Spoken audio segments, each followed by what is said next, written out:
ಮದ್ಯಪಾನ, ಧೂಮಪಾನದಂತಹ ದುಶ್ಚಟಗಳಿಂದ ದೂರವಿದ್ದು ಜನಸಾಮಾನ್ಯರು ಸಾರ್ವಜನಿಕ ಜೀವನದಲ್ಲಿ ಶಿಸ್ತನ್ನು ರೂಢಿಸಿಕೊಳ್ಳುವಂತೆ ಕುಕನೂರು ಪಿಎಸ್ಐ ಟಿ ಗುರುರಾಜ್ ಹೇಳಿದರು. ಕುಕನೂರು ತಾಲೂಕಿನ ತಡಕಲ ಗ್ರಾಮದಲ್ಲಿ ಶ್ರೀ ಕ್ಷೇತ್ರ ಧರ್ಮಸ್ಥಳ ಗ್ರಾಮಾಭಿವೃದ್ಧಿ ಸಂಘ, ಕರ್ನಾಟಕ ಜನಜಾಗೃತಿ ವೇದಿಕೆ, ನವಜೀವನ ವೇದಿಕೆ ತಡಕಲ ಇವರು ಜಂಟಿಯಾಗಿ ಹಮ್ಮಿಕೊಂಡಿದ್ದ ನವಜೀವನೋತ್ಸವ ಕಾರ್ಯಕ್ರಮ ಉದ್ಘಾಟಿಸಿ ಮಾತನಾಡಿದರು. ಮಿತಿ ಮೀರಿದ ಕುಡಿತವು ಸಮಾಜಘಾತುಕ ಚಟುವಟಿಕೆಗೆ ಉತ್ತೇಜಿಸುತ್ತದೆ. ಮದ್ಯಪಾನ, ಮಧುಪಾನ ಮಾಡಿದವರ ಕುಟುಂಬದ ನೆಮ್ಮದಿ ಹಾಳಾಗುತ್ತಿದೆ. ಇವೆಲ್ಲವುಗಳಿಂದ ದೂರವಿದ್ದು ಪ್ರತಿಯೊಬ್ಬರೂ ಆದರ್ಶ ಜೀವನ ರೂಪಿಸಿಕೊಳ್ಳಬೇಕು.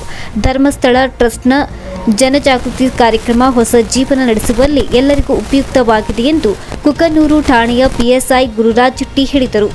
ಕಾರ್ಯಕ್ರಮದಲ್ಲಿ ನವಜೀವನ ಸಮಿತಿ ಅಧ್ಯಕ್ಷ ಷಣ್ಮುಖಯ್ಯ ಚೆಂಡೂರು, ಜನಜಾಗೃತಿ ವೇದಿಕೆಯ ಸಂಗಣ್ಣ ತೆಂಗಿನಕಾಯಿ, ಕರಬಸಯ್ಯ ಬಿನ್ನಾಳ್, ಶರಣಪ್ಪ ದಾನ್ಕೆ, ಯೋಜನಾಧಿಕಾರಿ ನಾಗೇಶ್ ವೈಎ, ಸತೀಶ್ ಗಾಮ್ಕರ್ ಹಾಗೂ ಪಿಡಿಒ ವೀರನಗೌಡ ಚನ್ನವೀರನಗೌಡರ್ ಇನ್ನಿತರರು ಉಪಸ್ಥಿತರಿದ್ದರು.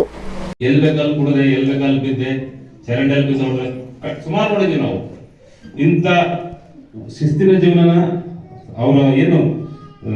ಅವ್ರ ಜೀವನ ಶಿಸ್ತಾಗಿದ್ರು ಕೂಡ ಅದನ್ನ ಬಿಟ್ಟು ಬೇರೆ ತರ ನಡ್ಕೊಂಡು ಹೋಗ್ತಾ ಇರ್ತಾರೆ. ಅದನ್ನ ವಾಪಸ್ ಸರಿಯಾದ ಟ್ರ್ಯಾಕ್ಗೆ ತರುವಂತ ಕೆಲಸ ಏನು ಈ ನವಜೀವನೋತ್ಸವ ಸಮಿತಿ ಹಾಗೂ ಧರ್ಮಸ್ಥಳ ಸಂಘ ಮಾಡ್ತಾ ಇದೆ.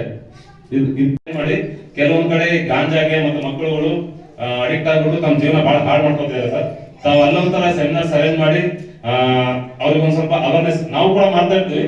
ನಾವು ಎಲ್ಲಾ ಕಡೆ ನಾವು ಮಾಡಕ್ಕಾಗಲ್ಲ, ಕೆಲವೊಂದ್ ಕಡೆ ನೀವು ಸೆಲೆಕ್ಟ್ ಮಾಡ್ಕೊಂಡು ಮಾಡಿದ್ರೆ ತುಂಬಾ ಅನುಕೂಲ ಆಗ್ತದೆ.